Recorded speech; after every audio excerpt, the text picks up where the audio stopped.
My daughter's fiancé kept asking where our ranch property ended. Every single visit. By the fifth time, my gut told me something was wrong. I hired a private investigator and discovered he was planning to marry her, get power of attorney over me, then stage my accident. I'm Robert Caldwell, 65 years old, retired engineer living on a 215-acre ranch in Colorado. This is the story of how my future son-in-law tried to con his way into millions, and how my daughter stopped her own wedding at the altar. It started with a simple question. Where exactly does your property stop, Robert? Tyler asked this while standing at my kitchen window, coffee mug in hand, staring past the meadow toward the tree line. It was his third visit to the ranch, and the second time he'd asked about boundaries. I'm an engineer by training, 30 years in industrial refrigeration systems before I retired. I noticed patterns, and Tyler was establishing a pattern. Those trees mark the western boundary, I said, pointing. About a quarter-mile out. Right, but how far back does your land go? Like, acres-wise? 215 acres, I said. Why do you ask? He shrugged, all casual. Just curious about ranch life. Pretty different from Denver. My daughter Claire laughed from the dining table where she was looking at wedding magazines. He's fascinated by all this, Dad. City boy learning about country living. But I wasn't so sure. Let me back up. I met Tyler 6 months ago when Claire brought him home for Thanksgiving. He was 33, clean cut, worked as an investment advisor at some firm in Denver. Said all the right things, complimented my late wife Linda's recipes. Claire had made them. Asked thoughtful questions about ranch living. He seemed perfect. Maybe too perfect. My wife Linda died 3 years ago. Cancer took her fast, diagnosed in March, gone by July. Suddenly I was alone in this big ranch house that we'd bought together 30 years ago for $80,000. Back then this area was nothing. Scrubland. But Denver kept sprawling outward, and now developers were circling. I'd gotten offers, big ones, 7 figures. But I couldn't sell. This was Linda's dream. She'd picked out this property. Walked every acre before we bought it. Planned where the garden would go, where we'd build the barn. Selling would be like erasing her. Claire understood that. She'd grown up here, helped her mother plant roses and vegetables, learned to ride horses in our small stable. After Linda died, Claire drove out from Denver every weekend to check on me. She worried I was getting lonely. When she met Tyler at some networking event and started dating him, I was genuinely happy for her. She deserved happiness after her last boyfriend, a loser who'd borrowed money and never paid her back. The engagement happened fast. 4 months of dating, then Tyler proposed at a fancy restaurant in Larimer Square. Claire called me that night, breathless with excitement. Dad, he proposed. We're getting married. That's wonderful, sweetheart, I said, meaning it. Congratulations. He wants to have the wedding here at the ranch. In September, where Mom would have wanted it. My throat got tight. She would have loved that. But even then I noticed something. When Claire handed me the phone so Tyler could talk to me, his first question was, So, Robert, with the wedding here, we'll need to think about property access and parking. How much land do you have exactly? It was subtle, but it was there. Over the next few months, Tyler visited regularly. He was always helpful, always friendly, always asking questions. About the ranch, about the property, about my plans for retirement. You know, Robert, he said one Saturday in July, we should really open up the ceremony space, maybe clear some of those trees along the western edge. Those trees mark the property line, I said. Right, but you own past them, right? How far does your land actually extend? There it was again. That evening, after Tyler and Claire left, I sat in my study and pulled out the property deed, bought in 1994 for $80,000, now worth conservatively $4 million, maybe $4. $5 million with development rights. Claire knew we owned the ranch free and clear. She knew I had a comfortable retirement, but she didn't know about my patents. During my engineering career, I'd invented a small but crucial component for industrial refrigeration systems. Nothing glamorous, just a valve assembly that improved efficiency. But the royalties had been flowing for 25 years. Combined with smart investments, I had about $8 million in total assets. The ranch was the visible part. The rest sat quietly in investment accounts Claire had never asked about. I'd lived modestly on purpose. Drove a 10-year-old F-150, wore Wrangler jeans and flannel shirts, fixed things myself instead of hiring people.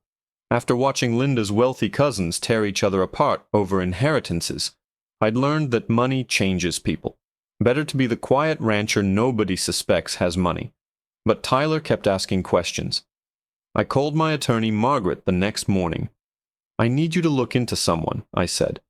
"Tyler Hutchinson says he's an investment advisor in Denver. Margaret Chen had been my lawyer for 20 years. Robert, this is about Claire's fiancé?" "Just a precaution," she sighed. "I'll run a background check. But Robert, if you have concerns, you should talk to Claire."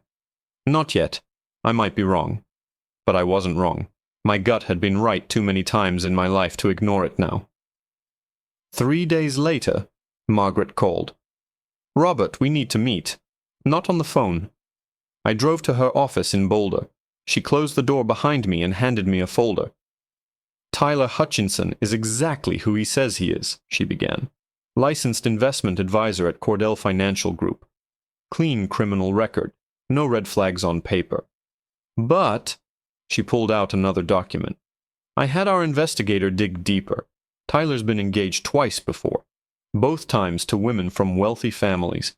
Both engagements ended abruptly, right after Tyler gained access to family financial information. My stomach dropped. "Names?" I asked. "Rebecca Thornton, daughter of a tech CEO in Boulder. Engagement lasted 5 months, ended 2 weeks after Tyler attended a family meeting about estate planning." She slid me a photo. A pretty blonde woman, maybe 30. "And Sarah Mitchell, daughter of a real estate developer in Fort Collins. Engagement lasted 4 months, ended right after Sarah's father revised his will." "Did they sue?" Margaret shook her head. "These families don't sue, Robert. They pay to make problems disappear quietly. But I made some calls. Off the record. Rebecca's father told me Tyler had asked very specific questions about property transfers, inheritance structures, trust funds. He suspected Tyler was planning something but couldn't prove it. I felt sick. "What about Claire?" I asked. "Claire has no significant assets of her own. Good salary in marketing, but nothing that would interest someone like Tyler. However," Margaret paused, "if Tyler thinks Claire stands to inherit this ranch and doesn't know its true value, he might be gambling on future assets. Or he researched me and knows more than he's letting on." Margaret nodded. "I'd recommend having a serious conversation with Claire." But I couldn't. Not without solid proof. Claire was so happy, so excited about the wedding. What if I was wrong? What if I destroyed her relationship over paranoia? I needed to be absolutely certain. That weekend Tyler came by to help set up for the wedding. He pulled me aside on the porch. "Robert, you got a minute? I wanted to run something by you." "Sure." He sat down, all earnest concern.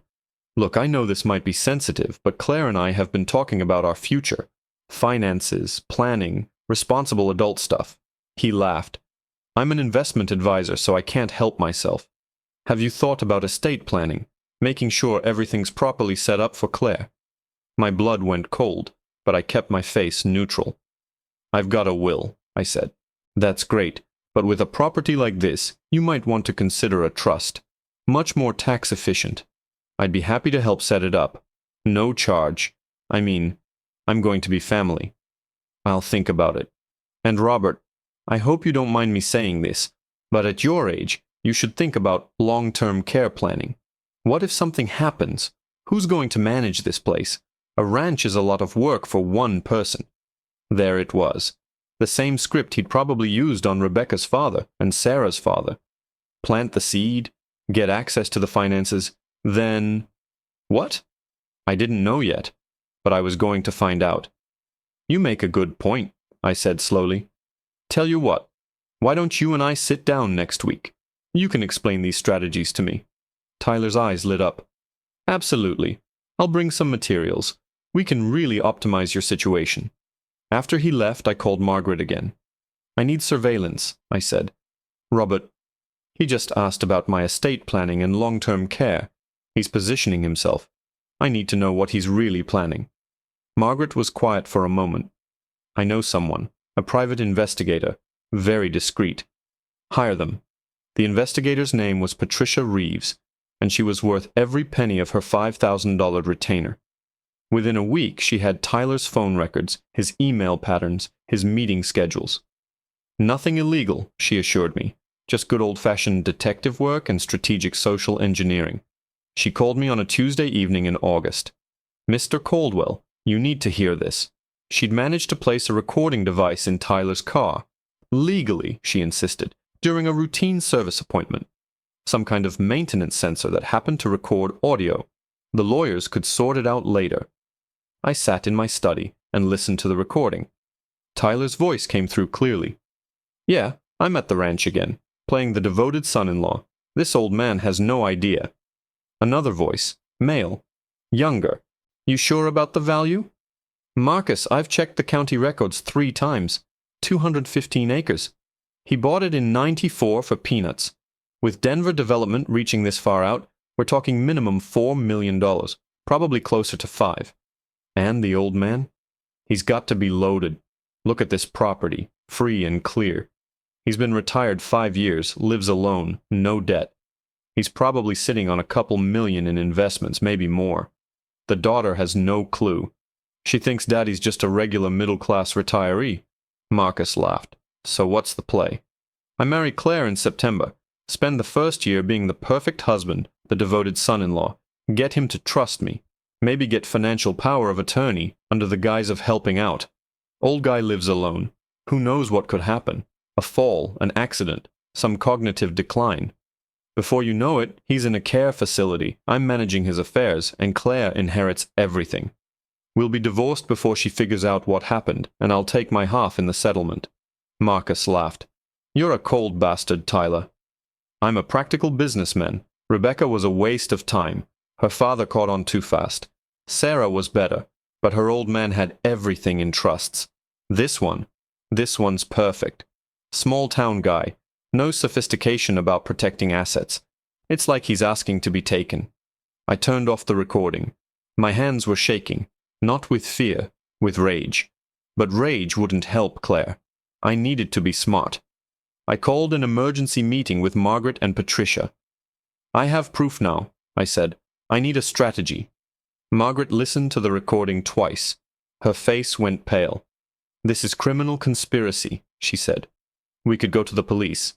And tell Claire her fiancé is a con artist 3 weeks before the wedding, with 200 guests coming.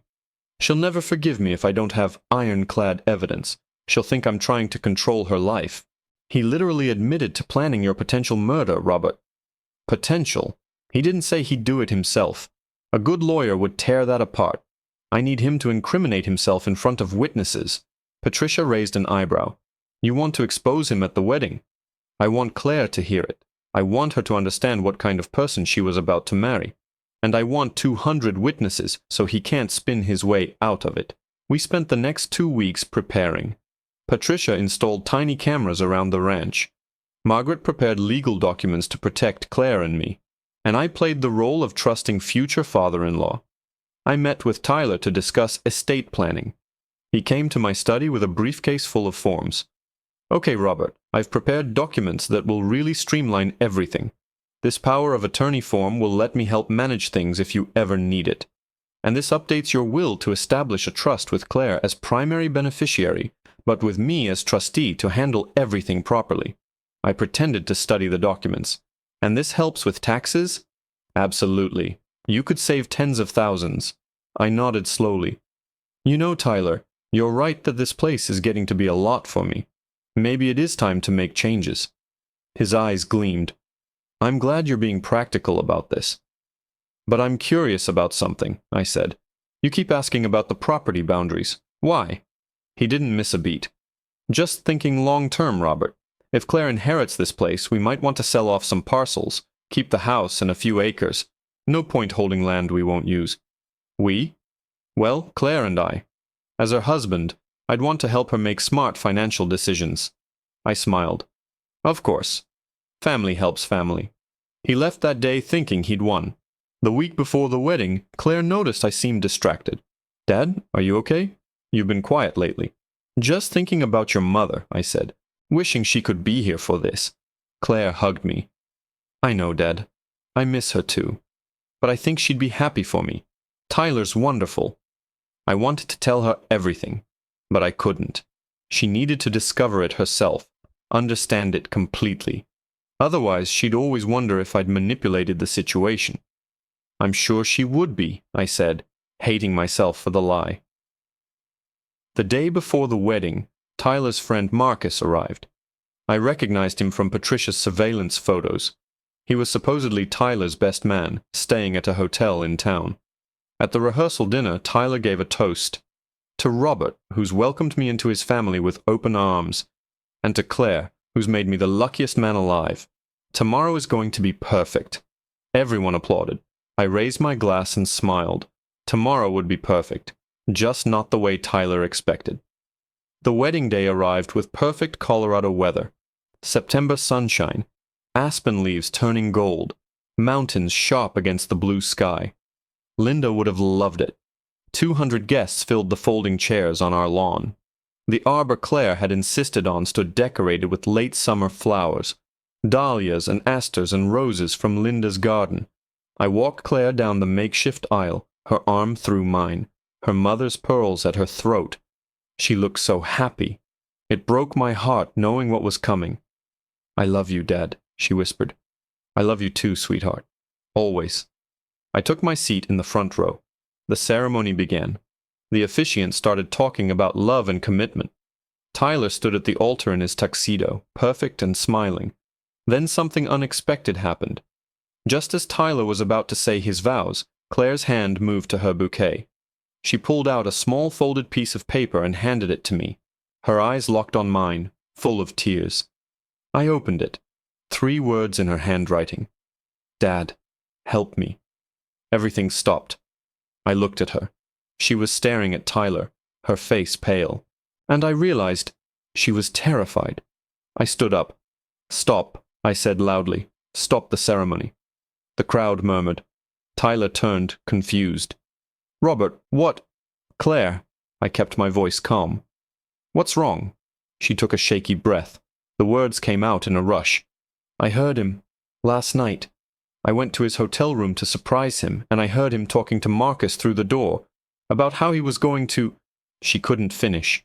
Tyler's face went red. Claire, you're being ridiculous. You misheard something. You said you were going to make sure my dad had an accident after we got married. Her voice broke. You said once you had power of attorney, it would be easy. You said I was stupid and wouldn't figure it out until you'd already taken everything. The crowd erupted. Gasps, shouts, people standing up. Tyler grabbed Claire's arm. You're hysterical. This is just wedding nerves. I moved forward, but 2 men were faster. Sheriff Tom Bradley and Deputy Martinez, both friends of mine sitting in the audience in plain clothes, had Tyler's arms behind his back in seconds. Tyler Hutchinson, Sheriff Bradley said, you're being detained for questioning regarding conspiracy to commit fraud and potential conspiracy to commit violence. Marcus tried to run. He didn't make it past the driveway. Patricia tackled him near the cars. She'd been waiting there just in case. The next hour was chaos. Guests giving statements. Tyler screaming about false accusations and lawsuits. Claire sobbing in my arms. Margaret appeared with the recordings, the evidence files, everything we'd collected. Finally, the police took Tyler and Marcus away in separate cars. The guests slowly dispersed. Some were supportive, others just eager for gossip. The caterers packed up the untouched dinner. The DJ quietly loaded his equipment. Claire and I sat on the porch steps, still in our wedding clothes, watching the sun sink toward the mountains. I'm sorry, Dad, she said quietly. I should have told you sooner. I've known for 2 days. You heard them talking? She nodded. I went to surprise Tyler at his hotel Wednesday night. The door was slightly open, and I heard him on the phone with Marcus. They were laughing about the old man and how easy it would be to help him have an accident once they had power of attorney. They said I was too stupid to figure it out, that I'd just be grateful Tyler was helping manage Dad's affairs. Tears streamed down her face. I just froze. I stood there in the hallway listening to them plan it all out. Then I left before they saw me, and I didn't know what to do. Part of me thought maybe I'd misunderstood. Maybe there was some explanation. So you went through with the wedding preparations. I kept thinking maybe I was wrong. Maybe I'd overreacted. But then today, standing there about to say, I do, I realized I couldn't. I couldn't marry someone I didn't trust. So I wrote the note and prayed you'd understand. I put my arm around her. I understood. I've understood for months. She looked at me sharply. You knew? I suspected. I had him investigated. I have recordings of him and Marcus planning this whole thing.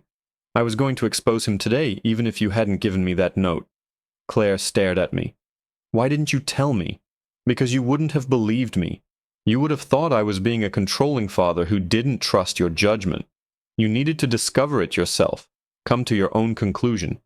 I was just there to back you up when you did. She leaned her head on my shoulder. I feel so stupid. You're not stupid. Tyler's a professional con artist. He's done this before to other women, other families. You're not the first, and you probably won't be the last. We sat in silence for a while, watching the sky turn orange and purple. Then Claire asked, Dad, how rich are you? Really? I laughed despite everything. Why do you want to know? Because Tyler kept saying you were loaded. I always thought we were comfortable but normal. Now I'm wondering what I don't know. I took a deep breath. Your mother and I bought this ranch for $80,000 in 1994. It's now worth about $4 million, maybe more. I also hold several patents from my engineering work that pay royalties, and I've invested carefully for 30 years. Total assets? Roughly $8 million. Claire's jaw dropped. $8 million? And you drive that old truck and wear jeans from Walmart? Money doesn't impress me, Claire. Your mother and I grew up poor. We knew what money could do to families, how it could poison relationships. We decided to live modestly, enjoy what we had, and not make wealth our identity. I looked at her seriously. I wanted you to grow up normal, not as some rich kid who thought she was better than everyone, and your inheritance is already in a trust that takes effect when I die. You'll be comfortable, but it's structured so no spouse can touch it without your explicit consent. I set that up years ago, after watching your mother's cousin get cleaned out in a divorce.